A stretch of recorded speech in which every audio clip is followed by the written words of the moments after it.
నమస్తే, నేను Ashok. Welcome to ప్రజా చైతన్యం. ఏపీలో నిన్న పవన్ కళ్యాణ్ గారు P4 కార్యక్రమానికి సంబంధించి జరిగినటువంటి అంశంలో కొన్ని కీలక వ్యాఖ్యలు చేస్తూ వచ్చారు. పార్టీకి సంబంధించి, రాజకీయాలకు సంబంధించి, ప్రధానంగా జనసేన పార్టీ నడపడానికి సంబంధించిన అంశం మీద కొన్ని కీలక వ్యాఖ్యలు చేశారు.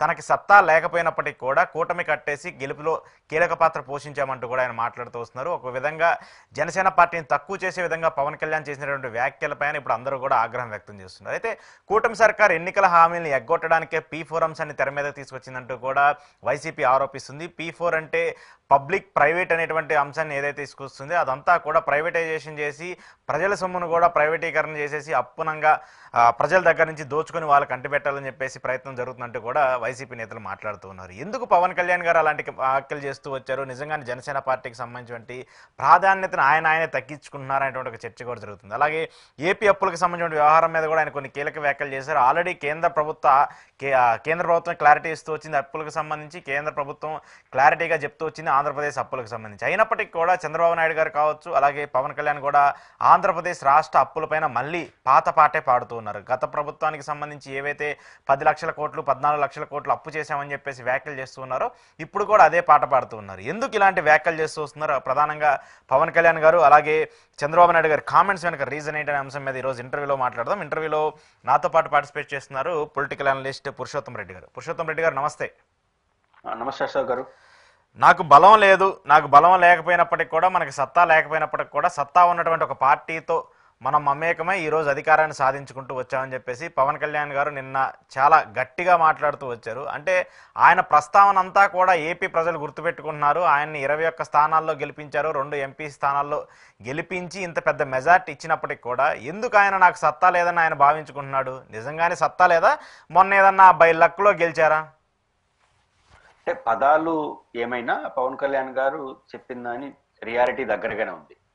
అంటే ఆయన ఉద్దేశం సత్తా కెపాసిటీ అవి ఎలా ఉన్నా బేసిక్ గా సత్తా అంటే రాజకీయాల్లో అర్థం ఏంటి? తన రాజకీయ ప్రత్యర్థిని ఓడించి తాను గెలవడం. ఇప్పుడు ఒక రాజకీయ పార్టీగా ఒక థర్డ్ ఫోర్స్ గా పవన్ కళ్యాణ్ గారు అనుకుంటే సత్తా అంటే జగన్ గారిని చంద్రబాబు నాయుడు గారిని ఇద్దరి పార్టీలను ఓడించి తాను అధికారంలోకి రావాలి థర్డ్ ఫోర్స్ అనుకుంటే. లేదా ఎవరి రాజకీయాలు వాళ్ళవి, మనం ఒక బలమైన ఫోర్స్ గా ఉండాలి అనే సత్తా ఉంటే వైఎస్ఆర్సీపీ తెలుగుదేశం ఎవరికి వాళ్ళు పోటీ చేసి తనంటూ ఒక బలమైన ఫోర్స్ గా, ఉదాహరణకు చిరంజీవి గారు ప్రజారాజ్యాన్ని పెట్టినప్పుడు తెలుగుదేశం పార్టీ, తెలుగుదేశం కాంగ్రెస్ పార్టీ వాళ్ళు అధికారంలోకి వచ్చారు, ఓడిపోయినచ్చు, కానీ 18% ఓట్లు, ఒక 18 ఎమ్మెల్యేలు గెలిచారు. ఇట్లాంటిది దీన్ని సత్తా అంటారు. కానీ పవన్ కళ్యాణ్ గారు సత్తా లేదంటే అర్థం తాను రెండింటిని ఓడించి అధికారంలోకి రాలేమనేది ఒక పాయింట్. రెండో పాయింట్, వాళ్ళిద్దరు కాని పోటీలో పరస్పరం పోటీ తాను నిలబడలేడు. అంటే ఉద్దేశం ఏంటంటే ఇప్పుడు తెలుగుదేశం వైసీపీ 2019 లాగా ఎవరికి వాళ్ళు తలపడితే వాళ్ళిద్దరిలో ఎవరైనా గెలవచ్చు, ఎవరైనా తన అస్తిత్వానికే ప్రమాదం వస్తుంది. అంటే అప్పుడు ఎంతమంది గెలిచారు? ఒక ఎమ్మెల్యే గెలిచాడు, తను 2 చోట్ల ఓడిపోయాడు. కాబట్టి తను దాన్ని రియాలిటీగా ఒప్పుకుంటున్నాడు. అంటే మనం ఒంటరిగా పోటీ చేస్తే జరిగేది అదే. కాబట్టి ఆయన మన పిఠాపురంలో మనం నిలబడ్డాం, 40 ఏళ్ళ తెలుగుదేశం నిలబెట్టాము అన్నాడు. దీన్ని కట్ చేస్తే ఈ రెండు కాదు, మనం ఒంటరిగా పోటీ చేస్తే ఎవరు మనం నిలబడలేము అనేది ఇండైరెక్ట్ చెప్తున్నారు. అంటే సత్తా లేదంటే మనకు అంత ప్రజాబలం, ప్రజల్లో పట్టు లేదు. కాబట్టి ఒక పట్టున్న పార్టీకి తోడ్పాటును అందిద్దాం, అది పర్ఫెక్ట్లీ కరెక్ట్. ఎందుకంటే తనకున్న బలం రీత్యా అంటే పవన్ కళ్యాణ్ గారు ఈరోజు రాష్ట్రంలో ఒకరిని ఓడించడానికి, ఇంకొకరిని గెలిపించడానికి శోధక శక్తిగా ఉపయోగపడతారు. అంటే ఒక పవర్ సెంటర్ గా ఉపయోగపడతారు తప్ప తన ఒక ప్రత్యామ్నాయం కాదు అనేది ఎప్పటి నుంచో ఉన్న వాస్తవం ఈరోజు ఒప్పుకుంటున్నారు. అది నిజాయితీగా ఒప్పుకునే ప్రయత్నం చేసేసి అక్కడికి ముగిస్తే ఓకే మీ పార్టీ అనుకుంటారు. ఈ రోజు అది అంటారు, మొన్నేమో మనం నిలబడ్డాం, 40 ఏళ్ళ తెలుగుదేశం నిలబెట్టంటే వాళ్ళు పడిపోయే వాళ్ళు నిలబెట్టామని అర్థం. రెండోది ప్రత్యామ్నాయ రాజకీయాలు, లేకపోతే పెద్ద పెద్ద విషయాలు మాట్లాడడం వల్ల అప్పుడప్పుడు ఇట్లా డౌట్లు వస్తాయి. ఆయన మాత్రం క్లియర్ గా అందుకే కదా 5 ఏళ్ళ నుంచి 10 ఏళ్ళు, 15 నుంచి 15 ఏళ్ల పాటు తెలుగుదేశంతో ఉండాము అంటే చంద్రబాబు గారు ముఖ్యమంత్రికి ఒప్పుకుంటామంటే అర్థం మనం ప్రత్యామ్నాయ రాజకీయాలు చేయలేము, ఈ 2 పార్టీలు బలంగా ఉన్నాయి అనేది క్లియర్ గా అర్థం అవుతాం. అది ఆయన నిర్ణయించుకున్నాడు, దాన్ని చెప్తున్నాడు. కాబట్టి పవన్ కళ్యాణ్ గారి బలం అది, దానికి ఉన్న పరిమితుల రీత్యా ఇంతకు మించి రాజకీయాలు ఏమీ చేయలేము అనేది క్లియర్ గా ఆయన చెప్తున్నాడు. దాన్ని బట్టి ఆయన 15 ఏళ్ల పాటు చంద్రబాబు గారిని ముఖ్యమంత్రిగా యాక్సెప్ట్ చేస్తానంటే అర్థం తన పరిమితి దాన్ని గుర్తించి చెప్పాడని అర్థం చేసుకోవాలి. అంటే దీని అర్థం ఏంటి? ఇంకా నేను చాలా మంది ఆరోపణలు చేస్తున్నప్పుడు పొత్తు ఉండదు, పొత్తు నుంచి బయటకు వస్తారు, ఇలాంటి వ్యాఖ్యలు వస్తున్నప్పుడు ఆయన చేసినటువంటి నిన్న మాటలు క్లారిటీగా అర్థమైపోయింది కదా, ఇంకా కూటమి కంటిన్యూ అవుద్ది అన్న తరహాలోనే కనిపిస్తూ ఉంటది కదా. అంటే ఆయన వరకు క్లియర్, అంటే తాను ఒంటరిగా పోతే నష్టపోతాము, జగన్మోహన్ రెడ్డిగా ఒంటరిగా ఓడించలేము, కాబట్టి జంటగా రెండోది జగన్మోహన్ రెడ్డి గారు వెరీ క్లియర్, ఆయన సింహం సింగల్ గా వస్తుంది అంటాడు. అంటే ఆయన ఎవరిని ఈ విషయంలో కలుపుకోబాడు. ఇంకో చంద్రబాబు నాయుడు గారు రాజకీయ వ్యూహంలో భాగంగా ఎవరితైనా కలవగలడు, ఎవరితైనా విభేదించగలడు. అంటే రాజకీయ వ్యూహంగా ఆయన ఎవరినైనా కలుపుకోబోగలడు. కాబట్టి యాక్సెస్ ఎక్కడుంది, తాను కలిస్తే తప్ప రాజకీయంగా నెగ్గలేని పరిస్థితి. ఇక్కడ జగన్ గారికి ఆయన యాక్సెప్ట్ వేరు, ఈయన యాక్సెప్ట్ వేరు. సో తెలుగుదేశంతో ఉంటాడు. రేపు తెలుగుదేశం రాజకీయాలు మారిపోతే, ఇప్పుడు చంద్రబాబు నాయుడు గారు బీజేపీతో కలిసి పోటీ చేసినాడు, విడిపోయే పోటీ చేసినాడు, వామపక్షాలతో కలిసి పోటీ చేసి కాంగ్రెస్ అన్ని ఉన్నాయి. కాబట్టి పవన్ కళ్యాణ్ గారితో కలిసి ఉండాలనుకుంటే ఉంటారు, వద్దనుకుంటే ఆగిపోతారు. అంటే తెలుగుదేశం తీసుకున్న లైన్ లో మార్పు రావాల్సిందే తప్ప పవన్ కళ్యాణ్ గారు వెరీ క్లియర్, ఈ దరిదాపుల్లో పవన్ కళ్యాణ్ గారు తెలుగుదేశంతో ఉండదలుచుకున్నారు. దానికి రీజన్ చెప్తున్నాడు అంతే. ఇది ఒకటే. కానీ తెలుగుదేశం వైఖరి మార్చుకుంది అనుకోండి, మనం పవన్ కళ్యాణ్ గారితో పోవడం కన్నా ఇంకొకరితో పోతే బాగుంటుంది అనుకున్నారు అనుకోండి, పరిస్థితి ఇప్పుడు బీజేపీతో పవన్ కళ్యాణ్ గారు అట్లే ఉండి బీజేపీతో వద్దని చంద్రబాబు గారు అనుకున్నారు అనుకోండి, అప్పుడు ఆయన వదిలేస్తున్నారు, ఆయన మార్గం వేరే ఉంటుంది. కాబట్టి తెలుగుదేశం రాజకీయాల్లో మార్పు వస్తే చెప్పలేను తప్ప పవన్ కళ్యాణ్ గారు మాత్రం వెరీ క్లియర్ గా తాను ఒక ప్రత్యామ్నాయంగా కాలేకపోతున్నాడు. కాబట్టి తాను ఒంటరిగా పోటీ చేస్తే తను నష్టపోతాడు, జగన్ గెలుస్తాడని నమ్ముతున్నాడు. కాబట్టి అది వద్దనుకుంటున్నాడు, కాబట్టి ఆయన కంటిన్యూ అవుతాడు. కేడర్ డిసప్పాయింట్మెంట్ అవదా? ఇప్పుడు ఆల్రెడీ ఇప్పటికే చాలా అసంతృప్తిలో ఉన్నారు. కూటమి కట్టడమే సరే, గెలుపు కోసం మనం కూటమి కట్టామా, విజయం సాధించామా అనేది పక్కన పెడితే, కార్యకర్తల్లో ఇప్పటికే ఒక బాధ ఉంది. చాలా మందికి పనిచేసిన వాళ్ళకి, ఎన్నికల్లో ఆయన వెంట నిలబడిన వాళ్ళకి, ప్రతిపక్షంగా ఉన్నటువంటి 10 ఏళ్ల పాటు ఆయన వెనకాల ఉన్నటువంటి వ్యక్తులకి సరిగా పదవులు రాలేదని ఇప్పటికే ఒక నిరుత్సాహం ఉన్నటువంటి నేపథ్యంలో పదే మనం ఇంకా టీడీపీ జెండాను మోయాలి, టీడీపీని భుజానికి ఎత్తుకోవాలని చెప్పేసి పదే పవన్ కళ్యాణ్ గారు నోటి నుంచి ఆ మాటలు వస్తూ ఉన్నప్పుడల్లా కేడర్ ఒక నిరుత్సాహం ఉండాలి కదా. మా పవన్ కళ్యాణ్ సీఎం అవ్వాలని చెప్పేసి కేడర్ అంతా కూడా ఒక ఉత్సాహంతో పనిచేసింది మొన్న ఎన్నికలకు సంబంధించి వాస్తవంగా చెప్పాలంటే. కానీ పవన్ కళ్యాణే కేడర్ ఏమో ఆయన్నేమో సీఎం చేస్తామంటే లేదు నాకు సీఎం పోస్ట్ వద్దు, నేను ఇక్కడ ఇలానే ఉంటాను, మనం పొత్తులోనే ఉందామని చెప్పేసి ఆయన మాట్లాడుతూ ఉంటే ఒక డిసప్పాయింట్మెంట్, ఒక బాధాకరమైన అంశం ఉంటది కదా. అంటే కేడర్కి ఆయన ఇప్పుడు నిజాలు చెప్తా ఉండేది, ఆయన ప్రజలను ఉద్దేశించి మాట్లాడుతున్నారు. పవన్ కళ్యాణ్ గారిని ఫాలో అయ్యే వాళ్ళకి చెప్తున్నాడు. ఇప్పుడు కేడర్ మీరు అంటున్నారు కేడర్ సీఎం చేద్దామంటే నేనేమో చంద్రబాబు గారితోనే ఉంటాను అంటున్నాడు పవన్ కళ్యాణ్ అంటున్నారు. కేడర్ సీఎం కాదు కదా, ఎమ్మెల్యే కూడా చేయలేరనే విషయం రుజువు అయింది కదా ఏ పార్టీకైనా. జగన్మోహన్ రెడ్డి గారిని కేడర్ అనుకుంటే ముఖ్యమంత్రి చేసిందా, చేయలేదా? రేపు ప్రజలు చేస్తారు. కాబట్టి కేడర్ భావోద్వేగాలకు అనుగుణంగా గెలిపారు అనుకోండి, కేడర్ గెలిపించలేరు. కాబట్టి కేడర్ తోడ్పాటిస్తారు, బండిని నడుపుతారు. అల్టిమేట్ గా గెలిపించాల్సిన ప్రజలు. కాబట్టి ఆ ప్రజల్లో మన బలం ఇంత. కేడర్ ఊహాజనితంగా మా వాడిని ముఖ్యమంత్రి చేద్దాం, నేను కాదు కదా ముఖ్యమంత్రిని చేసేది ప్రజలు. కానీ ప్రజలు కేడర్ అలాంటి ఫీలింగ్ లో ఉన్నారు కాబట్టి అలాంటి ఫీలింగ్ లో ఉండద్దండి. మనకున్న బలం ఇది, మనకున్న పరిమితులు ఇది, మనకున్న బలహీనతలు ఇవి. కాబట్టి 2 బలమైన పార్టీలు అక్కడ ఇంకో బలమైన పార్టీతో తోడైతే మనకు ఉపయోగం, వాళ్ళకు ఉపయోగం, జగన్ ఓడిస్తాము ఇది అని చెప్పదలుచుకుంది. చాలా సైంటిఫిక్ గానే ఉంది. కాబట్టి కేడర్ ఆవేశాలకు అనుగుణంగా ఆయన ఒంటరిగా పోతే ఏమైంటుంది, 2014 ఏమైంది. కాబట్టి అదే రిపీట్ అవుతుంది కదా రేపు. వాళ్ళిద్దరి మధ్య కొట్లాటలో ఆయన గెలుస్తాడు, ఈయన గెలుస్తాడు. మధ్యలో మనం ఏమీ లేకుండా పోతాం కదా. ఏమీ లేకుండా పోతే కేడర్ ఆశలు ఏమి నెరవేరుతాయి? ఓకే, ఆయన ముఖ్యమంత్రి అవ్వాలి, మనం పదవులు రావాలని కేడర్ అనుకుంటారు. బట్ కేడర్ ఆశలకు అనుగుణంగా మాత్రమే పోయి రేపు మనం ఎమ్మెల్యే గడ గెలవకుండా 1-2 పరిమితం అయితే రేపు ఆ కేడర్ మనోభావాలు ఏముంటాయి? ఏముండదు. కాబట్టి ఆయన కేడర్ కి ఆయన అభిమానించే వాళ్ళకి చెప్తున్నాడు, మీరు అన్నట్టు మేము ముఖ్యమంత్రి చేయాలనుకుంటున్నాం పవన్ కళ్యాణ్ అంటే అట్లా కుదరదని, ఇప్పుడు మనం ముఖ్యమంత్రి అయ్యే పరిస్థితిలో లేము ఒంటరిగా. కాబట్టి మీరు రియలైజ్ కండి, ఇది మన బలం అని చెప్తున్నాడు ఆయన. కాబట్టి మెల్లిమెల్లిగా వాళ్ళు అర్థం చేసుకున్నారు. అర్థం చేసుకున్న వాళ్ళు కేడర్ గా పార్టీతో ఉంటారు, అర్థం చేసుకుని డిసప్పాయింట్ అవుతారు. That is different issue. కానీ వాళ్ళ భావోద్వేగాలను ఈయన పోయినాడంటే మనకు పరిస్థితి ఏ రకంగా ఉంటుందని ఆయన ఉద్దేశం. ఓకే. సో ఏంటి P4 ఏంటి అసలు? దీనికి సంబంధించి ఎవరికి క్లారిటీ లేదు. మరి చంద్రబాబు నాయుడు గారు తీసుకొచ్చినందుకు ఆయనకన్నా క్లారిటీ ఉందో నాకైతే తెలియదు. కానీ P4 అనే అంశం ఎమ్మెల్యేలే కొంతంత వాళ్ళు కూడా కన్ఫ్యూజన్లో ఉన్నారు. అసలు ఈ P4 ఏంటి, ఎవరో పారిశ్రామికవేత్తలో లేదంటే ఎవరో వచ్చి ఎందుకు ఇక్కడ వాళ్ళందరినీ ప్రజల్ని ఉద్ధరిస్తారని చెప్పేసి ఒక అంశం కూడా కనిపిస్తుంది. నిజంగానే ఇది P4కి సంబంధించి కూటమి ప్రభుత్వం తీసుకొచ్చినటువంటి ఏమన్నా లబ్ధి చేకూరుతుందా? ఏదో చంద్రబాబు నాయుడు గారి విజన్లో భాగంగా కొన్ని రోజులు దీన్ని పబ్లిసిటీ చేసి ఆ తర్వాత మూసేసే కార్యక్రమం ఏమైనా ఉంటుందా? చంద్రబాబు నాయుడు గారిలో ఒక మంచి లక్షణం ఏంటంటే ఉమ్, తాను ఏదనుకుంటే దానికి ఫిలాసఫీ చెప్తాడు. అంటే ఆ రోజు దాన్నే ఫిలాసఫీగా మలుస్తాడు. ఇదే నమ్మండి అని చెప్తాడు. ఉమ్, ఇది ఆయన దానికోసం ఎంత శ్రమనా తీసుకుంటాడు. ఉమ్, P4 కి సంబంధించి 2 యాంగిల్. ఉమ్, ఒకటి పారిశ్రామికవేత్తలు, సంపద ఉన్న వాళ్ళు, పేదవాళ్ళకి సహాయం చేయడం. ఉమ్, దీన్ని స్వాగతిస్తాం, అది మంచిది. ఉమ్, కానీ దాన్ని నేను చెప్పాను కదా, చంద్రబాబు గారు దేన్నైనా ఒక ఫిలాసఫీగా మారుస్తాడని. ఉమ్, దీని ద్వారానే పేదరిక నిర్మూలన జరిగిపోతుంది అంటాడు. అది ఫిలాసఫీ ఆయన చెప్పదలుచుకుంది. అది సాధ్యం కాదు. పేదరిక నిర్మూలనకు సంపద ఉన్న వాళ్ళు తోడ్పడడం లేదా సంపద ఉన్న వాళ్ళతో సహాయంతో పేదరిక నిర్మూలన అనేది జరగదు. ఉమ్, ప్రపంచంలో జరగలేదు, ఇక్కడ జరగదు. కానీ పేదరికానికి ఇతోధికంగా సహాయం చేయడం అనేది ఎప్పుడో ఉన్న మంచి కాన్సెప్ట్. ప్రజల్లో ఎప్పుడూ ఆ భావోద్వేగాలు ఉంటాయి. అంటే నాకు ఒక సంపద ఉంటే నేను తోటి వ్యక్తిగా మీకు సహాయం చేయడం, ఇది మనిషి పుట్టుక నుంచి ఈ భావోద్వేగం ఉంది. అవును. ప్రభుత్వం మరింత వెన్నుతట్టి ప్రోత్సహించి, ఉమ్, ఇప్పుడు మీలాంటి వాళ్ళు నాలాంటి వాళ్ళు ఎవరో ఒకరు సంపద ఉన్న వాళ్ళు మన తోటి వ్యక్తికి సహాయం చేద్దాం అని మనం అనుకుంటాం. ఒక 10 మందికి మనకు ఆర్థికంగా స్తోమత ఉంది, ఒక పిల్లవాడిని చదివిద్దాం, ఉమ్, లేదా ఒక పిల్లవాడికి వైద్యం చేయిద్దాం, ఇది మన కాంట్రిబ్యూషన్ చేసుకుంటా ఉంటాం. ఉమ్, ప్రభుత్వం మన లాంటి వాళ్ళని గుర్తించి ప్రోత్సహిస్తే ఇంకొక 2 చేస్తాం.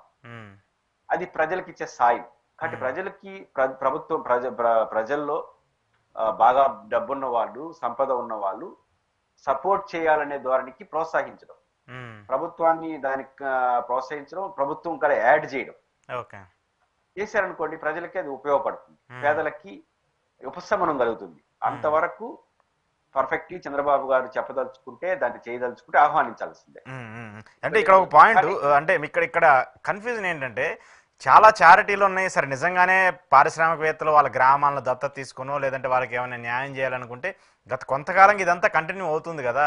నిన్న మెగా కృష్ణారెడ్డి గారు ఉన్నారు, దాంట్లో చాలా మంది పెద్ద పెద్ద పారిశ్రామికవేత్తలు ఉన్నారు. వీళ్ళందరూ కూడా గతంలోనే వాళ్ళ నియోజకవర్గాల్లో వాళ్ళు పుట్టినటువంటి గ్రామాలను దత్తత తీసుకొని అక్కడ కొన్ని కార్యక్రమాలు, స్కూల్స్ని బాగు చేయించడం, రోడ్లు వేయించడం, పార్కులు కట్టడం, ఇవన్నీ కూడా చేస్తూ వచ్చారు కదా. ఇంకా పర్టికులర్గా ఏంటి ఇంకా పారిశ్రామికవేత్తలో ఎన్ఆర్ఐలో విదేశాల నుంచి వచ్చి ఇక్కడ ఏం చేస్తారనేది నా పాయింట్. అంటే ఇప్పుడు నేను కొంచెం చెప్పినట్టు, ఒక పారిశ్రామికవేత్త ఒక గ్రామాన్ని దత్తత తీసుకొని చేస్తాడు. ప్రభుత్వం అతనితో సమన్వయం చేసుకొని ఇంకొంచెం ప్రభుత్వం కూడా యాడింగ్ చేసుకుంది అనుకో, 2-3 గ్రామాలు కూడా చేయగలడు. అంటే ప్రోత్సహించడం ద్వారా దాని యొక్క పరిధిని పెంచడం, వాళ్ళ సహాయాన్ని పెంచడం, ఇది ఎప్పుడు జరుగుతూ ఉంటుంది. కానీ చంద్రబాబు గారు దానికి ఒక ఫిలాసఫీ చెప్తున్నాడు అంతే. ప్రభుత్వం ఇంకొంచెం చెప్తున్నాడు, ఫిలాసఫీ కూడా ఇది నేనే చేశాను అంతవరకు యాక్సెప్ట్ చేద్దాం, కానీ ఇది పేదరిక నిర్మూలనకి ఇదే పరిష్కారం అనేస్తున్నాడు. ఇది కరెక్ట్ కాదు. ఎందుకంటే ఇప్పుడు పేదరికం పరిష్కారం అంటే పేదలు లేని సమాజమే కదా. మరి పేదలు లేని సమాజం అమెరికా ఉంది, పేదలు లేని సమాజం G7 దేశాలు ఉన్నాయి, పేదలు లేని సమాజం చైనా ఉంది, అంటే తక్కువ అని దాదాపు చివరి దశలో ఉంది. వాళ్ళందరూ పేదరిక నిర్మూలన ఎట్లా చేసినారు? ఇట్లాంటి పారిశ్రామికవేత్తల సహాయంతో చేసినారా, ప్రభుత్వ విధాన నిర్ణయాలతో చేసినారా? ప్రపంచంలో కానీ వివిధ దేశాల్లో కానీ పేదరిక నిర్మూలన జరిగిందల్లా ప్రభుత్వ విధానాల వల్ల జరిగింది తప్ప పారిశ్రామికవేత్తల సహాయంతో జరగలేదు. ఆంధ్రప్రదేశ్ లో రేపటి జరగదు. కాబట్టి పేదరిక నిర్మూలన అనే పదం వాడడం, పేదరిక నిర్మూలన దీంతోనే జరుగుతుందని చెప్పడం అనేది రాంగ్, జరగదు. కానీ ఇప్పుడు వరకే జరుగుతున్నటువంటి సహాయ సైర్లు ఏముంటాయో, పారిశ్రామికవేత్తలు కానీ సంపద ఉన్న వాళ్ళు, వాళ్ళకి మనం తోడ్పాటు ప్రభుత్వం ఇస్తే లేదా ప్రభుత్వం యాడ్ అయితే ఇంకొంచెం పెరుగుదల అయ్యి పేదలకు ఉపయోగపడుతున్నంత వరకు మనం ఆహ్వానించాలి. దాన్ని ఆయన ఫిలాసఫీగా మార్చేసి ఇది ఒక కొత్త ఫిలాసఫీ, దీని ద్వారా పరిష్కారం అయిపోతుందని చెప్తున్నాడు. అది రాజకీయం. ఇది దాని జరిగే పని కాదు. కాకపోతే ఒక సంతోషం ఏంటంటే పేదరిక నిర్మూలన సంపద ఉన్న వాళ్ళతో అవుతుందని అంతవరకు అన్న కానీ ఇదే సూపర్ 6 అమలు అవుతుంది అనేది కూడా చెప్పలా. భవిష్యత్తులో ఇట్లా జరిగితే అయిపోతుంది అనుకుంటాడో తెలియదు. కాబట్టి దీనికి దానికి సంబంధం లేదు. పేదరిక నిర్మూలన అనేది ఏం జరగలేదు. ఎందుకంటే సంపద సృష్టి వాళ్ళకి పరిమితులు ఉంటాయి, తోడ్పాటును అందిస్తారు. సంపద సృష్టి అంటే సంపద ఉన్నవాళ్ళంటే శతకోటీశ్వర్లు, బిగ్ డిబేట్స్ ఉన్నవాళ్ళు కదా, వీళ్ళందరూ ఎలా ఉంటారని కార్ల్ మార్క్స్ ఒక సందర్భంలో చెప్తాడు చాలా ఏళ్ల క్రితం. ఈ పారిశ్రామికవేత్తలు, పెట్టుబడిదారులు అనేవాళ్ళు ఎట్లాంటి వాళ్ళంటే, ఒక ఉపద్రవం అంటే కరోనా లాంటిది వచ్చి పెద్ద ఎత్తున కలరా ఇట్లాంటివి గతం వచ్చినాయి కదా, ఇట్లాంటివి వచ్చి పెద్ద సంఖ్యలో ప్రజలు చచ్చిపోతా ఉంటారు. అప్పుడు ప్రభుత్వం, బాధ్యత కలిగిన సమాజం, లేదా సోషలిస్ట్ దృక్పథం కలిగిన వాళ్ళు ఇట్లాంటి అంటే ప్రభుత్వం అనేది ప్రజలు ఎన్నుకున్న ప్రభుత్వం ఇట్లాంటివన్నీ ఆడ హాస్పిటల్ పెడదాం, మెడికల్ షాపులు పెడదాం అని అనుకుంటుంది. కానీ కార్ల్ మార్క్స్ ఏమంటాడు తెలుసా, ఇట్లాంటి వాళ్ళు సంపద పోగేసుకున్న వాళ్ళు, పెట్టుబడిదారులు ఇట్లాంటి ఉపద్రవాలు వచ్చినప్పుడు శవపేటికలు చేసే కంపెనీలు పెట్టాలనుకుంటారట. అంటే శవపేటికలు ఎందుకు పెద్ద ఎత్తున చచ్చిపోతుంటే అది దానికి డిమాండ్ ఉంటుంది. అంటే ఈ పెట్టుబడిదారులు అనే వాళ్ళు దేనైనా వ్యాపారం చేస్తారు అంటాడు. డెఫినెట్ అంటే ఇట్లాంటి వాళ్ళు సమాజాన్ని మార్చరు. అంటే ప్రభుత్వం ఒక నిబంధన పెట్టింది, ప్రైవేట్ సెక్టార్ లో పనిచేసే వాళ్ళు 1000 కోట్లు సంపద ఉన్న వాళ్ళు దాంట్లో 2% సమాజానికి ఉపయోగించే విధంగా యాక్టివిటీ చేయాలి, దానికి పర్సంటేజ్ కేటాయించాలి. చట్టం అది ఎట్లా అమలు అవుతుందో మనం చూస్తున్నాం, వివిధ కంపెనీలు ఎట్లా చేస్తున్నాయి అమలు అనేది. అట్లాంటిది వాళ్ళు ప్రభుత్వం ఒక జీవో తెచ్చి దాన్ని అమలు చేయనంటేనే 100 వక్ర భాషలు వేసుకుంటూ ఉంటారు. అట్లాంటిది వీళ్ళ ద్వారా పేదరిక నిర్మూలన అనేది జరగదు. బట్ వాళ్ళు ప్రోత్సహించడం ద్వారా సమాజంలో ఉన్నప్పుడు ఉదాహరణ కొన్ని చోట్ల రాస్ లాంటి సమస్యలు తిరుపతిలో వాళ్ళకి అంగన్వాడీ సెంటర్లు కొన్ని అప్పగిచ్చారు ప్రభుత్వానికి యాడింగ్ చేసి. ఇట్లాంటివి జరుగుతాయి. దీని వరకు కాకపోతే చంద్రబాబు గారు ఏది చేసినా ఆ రోజుకి అది ఫిలాసఫీ. ఇప్పుడు నిన్నటి వరకు ఒక ఫిలాసఫీ ఐటీ ద్వారానే ఉత్పత్తి అవుతుంది, అమరావతి ద్వారా రాష్ట్రం అభివృద్ధి చెందుతుంది, ఇట్లాంటి వరకు చెప్పుకుంటాం. ఇప్పుడు ఆయన ఇట్లాంటి కాన్సెప్ట్ ఇదే పరిష్కారం అని వేస్తున్నాను. అది వల్ల అది చర్చనీయాంశం అవుతుంది, అది సాధ్యం అవుతుంది అనే క్వశ్చన్ వస్తా ఉంది తప్ప పేదరిక నిర్మూలన సాధ్యం కాదు. పేదలకు ఉపయోగపడే చర్యలు అయితే చేయొచ్చు. ఓకే కూటమిలో ఒక అలజడి కనిపిస్తుంది. కూటమి అన్నా కంటే కూడా టీడీపీ పార్టీకి సంబంధించి గతంలో మనం చూసాం, వైఎస్ఆర్ కాంగ్రెస్ పార్టీ అధికారంలో ఉన్నప్పుడు కొరుకరాని కొయ్యలాగా రఘురామకృష్ణరాజు గారు ఎలా మారారో, ఆయన ప్రభుత్వం మీద విమర్శలు చేసి ప్రభుత్వ పార్టీకి సంబంధించినటువంటి వ్యక్తిగా ఆయన చేసినటువంటి వ్యాఖ్యలు కావచ్చు, అలాగే ఇప్పుడు టీడీపీకి సంబంధించి కొలికపూడి గారు చేసినటువంటి కామెంట్స్ కావచ్చు, ఆయన పార్టీనే డిమాండ్ చేస్తూ లేదంటే నేను రాజీనామా చేస్తా అని చెప్పేసి ఆయన మాట్లాడటము. అయితే ఇంకొకటి పిఠాపురానికి సంబంధించి వర్మగారు లాంటి వాళ్ళు డైరెక్ట్గా అక్కడ ఉన్నటువంటి అభివృద్ధి కార్యక్రమాలు సరిగా జరగట్లేదని చెప్పేసి వెళ్ళి కంప్లైంట్స్ ఇవ్వటము కలెక్టర్కి. ఇలాంటి పరిణామాలన్నీ చూస్తున్నప్పుడు కూటమికి సంబంధించి ఏం జరుగుతుంది? ప్రధానంగా టీడీపీకి సంబంధించి ఎమ్మెల్యేలే డైరెక్ట్గా వార్నింగ్లు ఇచ్చే పరిస్థితులకు వెళ్ళిపోతున్నారా? గతంలో కూడా మనం చూసాము, ఒక ఎమ్మెల్యేనో ఒక మంత్రో డైరెక్ట్గా ప్రభుత్వానికి సంబంధించిన అధికారుల మీద ప్రభుత్వం మీద చాలా ఆగ్రహం వ్యక్తం చేస్తూ విమర్శలు చేశారని చెప్పేసి ఒక తీరు కూడా మనం చూస్తూ వచ్చాము. ఏం చెప్తారు దీని అన్నిటికి సంబంధించి, ఈ విషయాలకు సంబంధించి?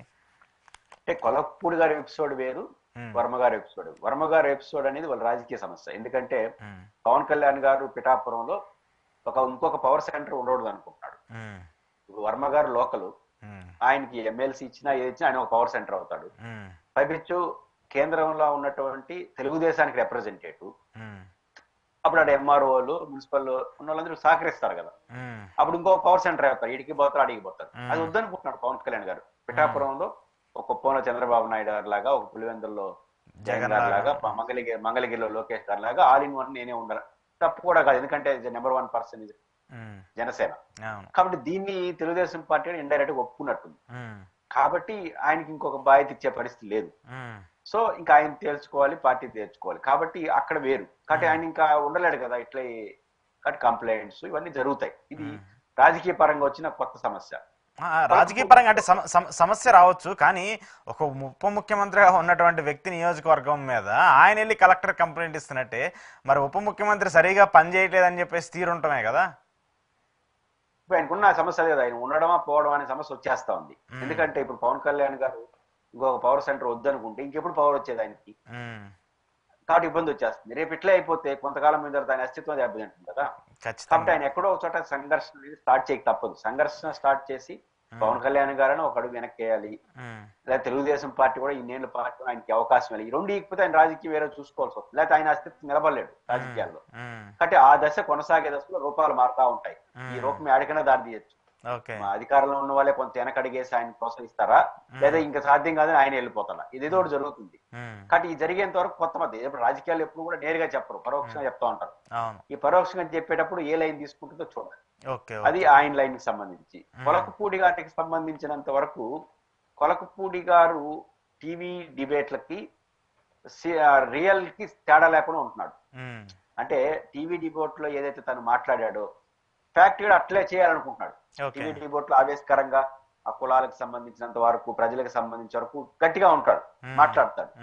నేను ఎమ్మెల్యేనే అట్లే ఉంటాను అంటున్నాడు. అది సాధ్యం కాదు కదా. కాబట్టి ఇప్పుడు వచ్చే సమస్య అది. ఎందుకంటే కృష్ణా జిల్లాలో కులాల ఆధిపత్యం ఇవన్నీ ఉన్నాయి, అన్ని చోట్ల ఉంటాయి, కృష్ణా గుంటూరులో కూడా ఉంటాయి. కాబట్టి ఇప్పుడు ఆయన ఒక దళిత కమ్యూనిటీ సంబంధించిన వ్యక్తి ఎమ్మెల్యేగా గెలిచాడు.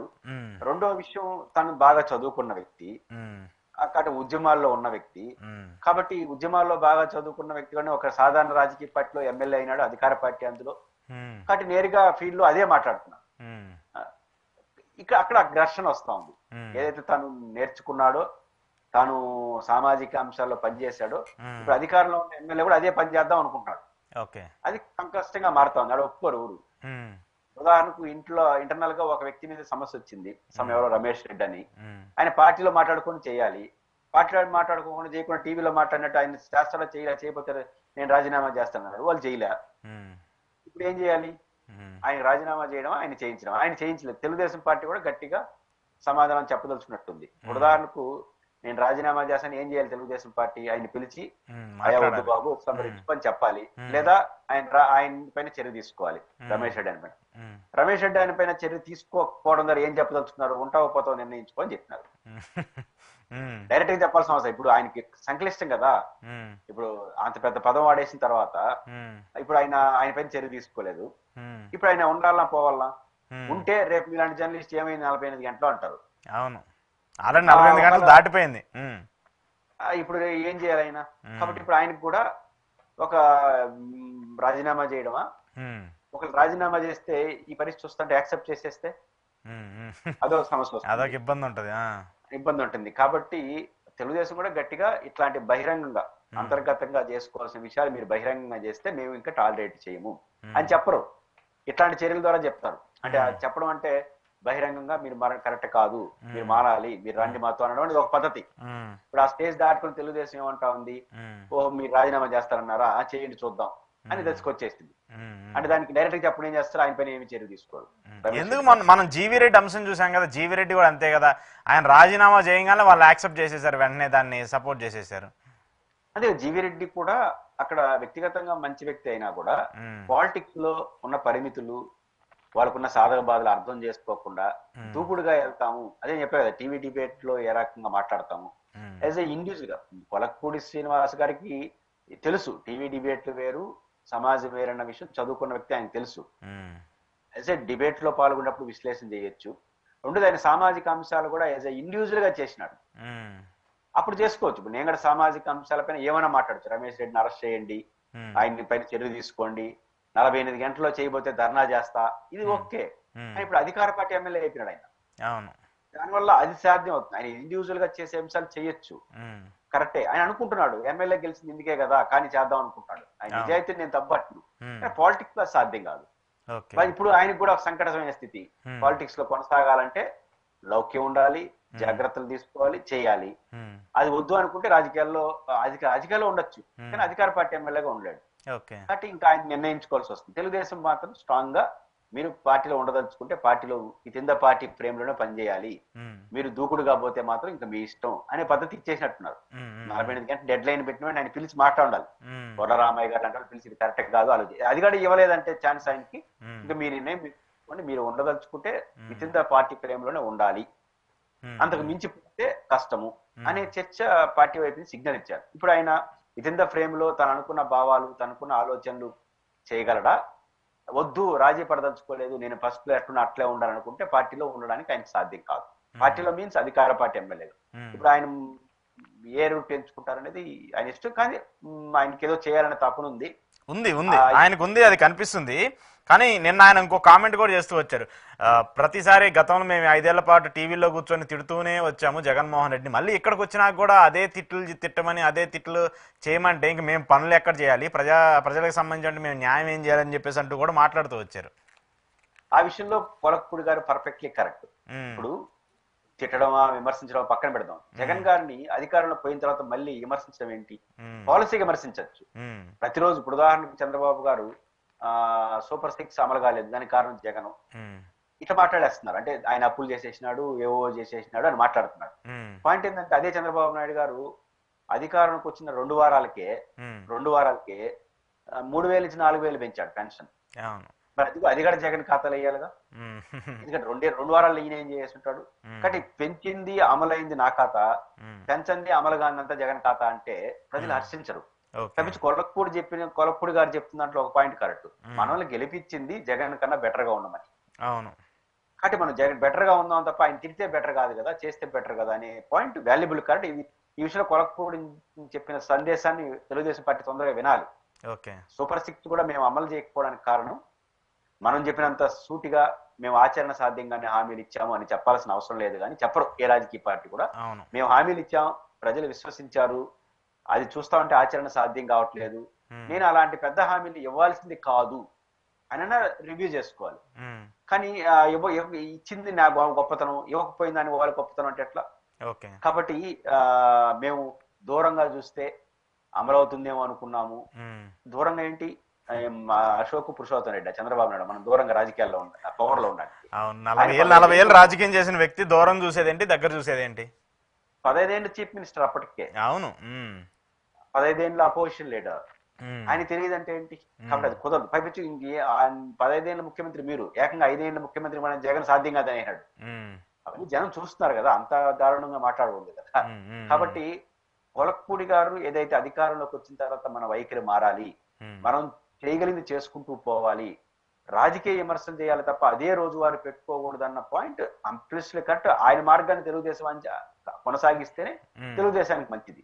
కాకపోతే అది ఎక్కదు, ఆ స్పృహ ఎక్కదు, ఎవరికి అధికారంలోకి ఎక్కదు. బట్ ఈ విషయంలో కొలప్పూడి చెప్పిన పాయింట్ కరెక్ట్. ఓకే. ఓకే.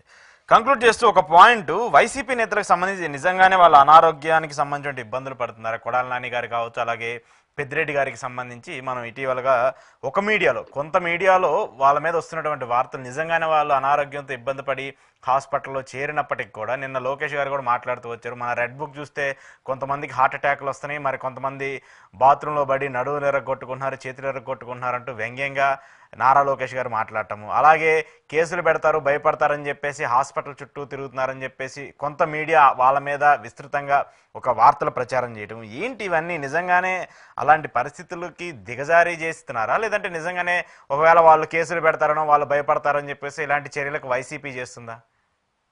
ముఖ్యంగా ఎవరైనా సరే తన రాజకీయ ప్రత్యర్థి తప్పు చేస్తే చర్యలు తీసుకోవచ్చు, తప్పేం లేదు. కానీ రాజకీయ ప్రత్యర్థి ఆరోగ్యాలతో రాజకీయాలు మాట్లాడవు, అది నష్టం. ఈ విషయంలో కరుణానిధి గారు జయలలిత ఎపిసోడ్ మీరు చూడండి. కరుణానిధి జయలలితకు ఉన్నంత రాజకీయ వైర్యం ఎవరికి ఉండదు దేశంలో. నిన్న అసెంబ్లీలో ఆమెను అవమానించారు. ఆమె ఏడ్చుకుంటా వెళ్ళి శబదం చేసి మళ్ళీ గెలిచి వచ్చింది. అదే కరుణానిధిని ఇంట్లో పనుకోనుంటే ముసలోడని కూడా చూడకుండా లాగ్ తీసుకొచ్చి జైల్లో పట్టేసింది. ఆయన రాజకీయ అంటే ఒకరి ముఖాలు కూడా ఒకరు చూడలేనంత రాజకీయ వైరం వాళ్ళిద్దరిది. అలాంటి జయలలిత చనిపోతే కరుణానిధి గారు ఇచ్చిన స్టేట్మెంట్ ఏంటంటే, ఒక పులిలాగా సింహంలాగా పోరాడే ఒక నాయకురాల్ని కోల్పోయింది తమిళనాడు సమాజం. తల్లి మిమ్మల్ని రాజకీయంగా మా ముందు ఉండకూడదు అనుకున్నాం, రాజకీయంగా నిలబడకూడదు అనుకున్నాం, కానీ భౌతికంగా కాదు తల్లి అంటాడు. అట్లాంటి వాళ్ళు మీరు. ఆయన ఎందుకంటే తండ్రి లాంటి వయసు ఉన్న వ్యక్తి. ఒక సింహం లాగా పోరాడే ఒక యోధురాల్ని కోల్పోయితే ఇంకెవరితో మేము కొట్లాడాలి అన్నాడు. అంటే సింహంతో కొట్లాడితేనే కదా స్టామినా వాల్యూ వచ్చేది. కాబట్టి రాజకీయంగా మా ముందు ఉండకూడదు అనుకున్నాం కానీ, మా కళ్ళ ముందు నిలబడకూడదు అనుకున్నాం కానీ భౌతికంగా కాదు. సింహంలాగా కొట్లాడి మీరు లేకపోతే ఇంక మేము ఎవరితో కొట్లాడాలి అన్నాడు. అంటే రాజకీయ ప్రత్యర్థి చనిపోతే కరుణానిధి గారు స్పందించిన తీరు అది ఎవరికైనా ఆదర్శం. అంటే వాళ్ళిద్దరితో పోల్చుకుంటే మీ స్నేహం మీ గొడవలు అంత పెద్ద గొడవ కావు. కాబట్టి రాజకీయ ప్రత్యర్థులతో హుందాగా ఉండాలి, సమస్యను కొట్లాడి. ఆరోగ్య సమస్యలు వచ్చినప్పుడు అపహాస్యం మంచిది కాదు. మనకు ఆనందం కలగచ్చు మన చుట్టూ ఉన్న వాళ్ళకి, అది మంచిది కాదు. రెండోది వీళ్ళిద్దరి వ్యవహారం పెద్దిరెడ్డి గారికి సంబంధించినంత వరకు నేను కూడా వ్యక్తిగతంగా తెలుసు, ఒకసారి కలిశాను కూడా. ఆయన బాత్రూంలో పడిపోలేదు. ఆయనకి వయసు రీత్యా ఒక బలమైన ఎత్తుకునేటప్పుడు ఆ స్కూటర్ సంథింగ్ ఏదో డోర్ తెరిచేటప్పుడు వయసు రీత్యా అది బెలికింది. బెలికిన తర్వాత ఆయన దాన్ని కట్టుకున్నాడు. చిన్న సైజు సర్జరీ జరిగినట్టుంది. ఆయన నేను కలిసి వారం రోజుల క్రితం కలిశాను, అప్పటికే ఆయన 2వ దశకు వచ్చేసాడు. అంటే కట్టుబడి ఇప్పే దశ. ఆ తర్వాత ఇది సంచలనం అయింది, ఆయన చెప్పుకోలే బయట అక్కడ. కాబట్టి రాజశేఖర్ ఆయన పడిపోయినాడు. అని ఆనందం. ఆయన పడిపోయిన దానికి దీనికి సంబంధమే లేదు. ఇప్పుడు కొడాల నాని గారి సబ్జెక్ట్ ఉంది. కొడాల నాని గారు హాస్పిటల్లో జాయిన్ అయ్యాడు, బహుశా సీరియస్ కావడం, వాల్యూమ్స్ కూడిపోవడం వల్ల బొంబాయి తీసుకెళ్ళాడు అంటున్నారు. ఇప్పటికీ ఎవరికైనా భయపడితే వాల్యూమ్స్ కూడిపోతాయా? హార్ట్ కి సంబంధించి అలా ఉండదు కదా, భయంతో వాల్యూమ్స్ కూడిపోవు. కాబట్టి హార్ట్ అటాక్ కూడా రాదు భయంతో. ఆల్రెడీ హార్ట్ అటాక్ ఉండి ఇబ్బంది ఉంటే ప్రభావితం అవుతుంది తప్ప హార్ట్ వాల్యూమ్స్ కూడిపోవడం, రక్తనాళాలు ఇబ్బంది పడి ఇవన్నీ భయంతో రావు. భయంతో వస్తే టెన్షన్ వస్తుంది, బీపీ వస్తుంది, కళ్ళు తిరుగుతుంది, అంతే తప్ప ఇవేం రావు. కాబట్టి హార్ట్ అటాక్ రావడానికి కానీ ఇంకోటికి కానీ భయాలకు సంబంధం లేదు, మంచిది కూడా కాదు. కాబట్టి కొడాల నాని గారు హాస్పిటల్ అయ్యారు అని తెలుస్తుంది.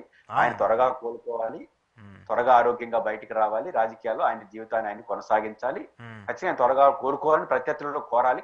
ఇప్పుడు చెప్పాడు కరుణానిధి, ఒక సింహంతో కొట్టి చనిపోయినారు ఈ రోజు మీరు, ఇంకే సింహం లాంటి మీరు లేకపోతే ఎవరితో కొట్టాలన్నారు కదా. కొడాల నాని లాంటి వాళ్ళు ఉంటేనే కదా మేము నీతో కొట్లాడాలని లోకేష్. అంతే తప్ప ఆయన ఆరోగ్యంగా తిరిగి రావాలి, ఆయనతో మేము కొట్లాడాలి, మేమేంటో ఆయనకు చూపించాలి. ఇట్లా మాట్లాడితే ఉందాతనం ఉంటుంది. కాబట్టి కొడాల నాని గారు త్వరగా కోలుకోవాలి. పెద్దిరెడ్డి గారు ఏమీ కాలేదు, ఆయనకి సాధారణంగా జరిగిన విషయం, ఆయన ఎప్పుడో కోలుకునేనాడు. అది తెలిసింది, మనం తెలిసింది కాబట్టి వీళ్ళు రాసుకుంటున్నారు, ఎప్పుడో జరిగినది వాళ్ళకి ఇప్పుడు తెలిసింది కాబట్టి ఇప్పుడు దాని మీద ప్రచారం చేస్తున్నారు. అంటే పెద్దిరెడ్డి గారు ఇట్లా చెయ్యి బెనికిందనే విషయం కూడా ఆయన చెప్పలేదంటే అర్థం ఏంటంటే చెప్పకూడదు అనుకోని, ఎందుకు చెప్పాలి, హాస్పిటల్ పోయి వచ్చేసినాడు. ఆయన చెప్పదలుచుకుంటే, నాటకాలు ఆడదలుచుకుంటే, భయపడి ఉంటే హాస్పిటల్లో జాయిన్ అయినట్టు ఆ ఫోటోలు తీసి ఇబ్బందిగా ఉన్నట్టు చెప్పుకుంటాడు కదా, చెప్పుకోలేదు కదా. కాబట్టి కొడాల నాని గారు డిశ్చార్జ్ అయిన తర్వాత తెలియదు అంటే అర్థం అది. కాబట్టి వాళ్ళది సాధారణంగా వాళ్ళకి వచ్చిన సమస్య, పెద్దిరెడ్డి గారు ఎట్లయితే రికవర్ అయినారో ఆయన సాధారణ సమస్య, కొడాల నాని గారు కూడా అసాధారణంగా ఏర్పడిన సమస్యను విజయవంతమై ఆరోగ్యంగా బయటికి రావాలి. తెలుగుదేశం పార్టీ కూడా ఆయన తప్పులు చేస్తుంటే చట్టం ఎవరైనా ప్రత్యర్థి ఎవరైనా సరే, ఒక మనిషిని కోల్పోవాలని చెప్పేసి ఎవరు మాట్లాడరు కదా, ఒక మనిషిని కోల్పోవాలని చెప్పి ఎవరు మాట్లాడకూడదు. కుదుటపడిన తర్వాత యాక్షన్ తీసుకోండి, ఏం అభ్యంతరం లేదు. కాబట్టి కుదురుపడేంత కుదురుపడాలని కోరుకోండి, ఏం అభ్యంతరం లేదు. తప్పు చేస్తుంటే చర్య తీసుకోండి, ఆరోగ్యంగా ఉన్నప్పుడు. ఆరోగ్యంగా లేనప్పుడు ఆరోగ్యంగా ఉండాలని కోరుకోండి. అది రాజకీయాల్లో బాగుంటుంది అనేది నా అభిప్రాయం. ఖచ్చితంగా అలాంటి అభిప్రాయాలే ఉండాలి, అలానే రాజకీయంగా నడవాలి. హెల్దీ రాజకీయం నడిస్తే బాగుంటుంది, కానీ ఇట్లా ఒకరి మీద ఒకరిని ఆరోపణలు చేసుకుని ఇలా చేసుకుంటే మంచిది కూడా కాదు. అలా చేయకుండా ఉంటే బాగుంటుంది అనేది కూడా మనం కూడా కోరుకుందాం sir. Thank you sir, thank you very much. ఇది పురుషోత్తం రెడ్డి గారితో ఈరోజు స్పెషల్ ఇంటర్వ్యూ. చూస్తూనే ఉండండి ప్రజా చైతన్యం.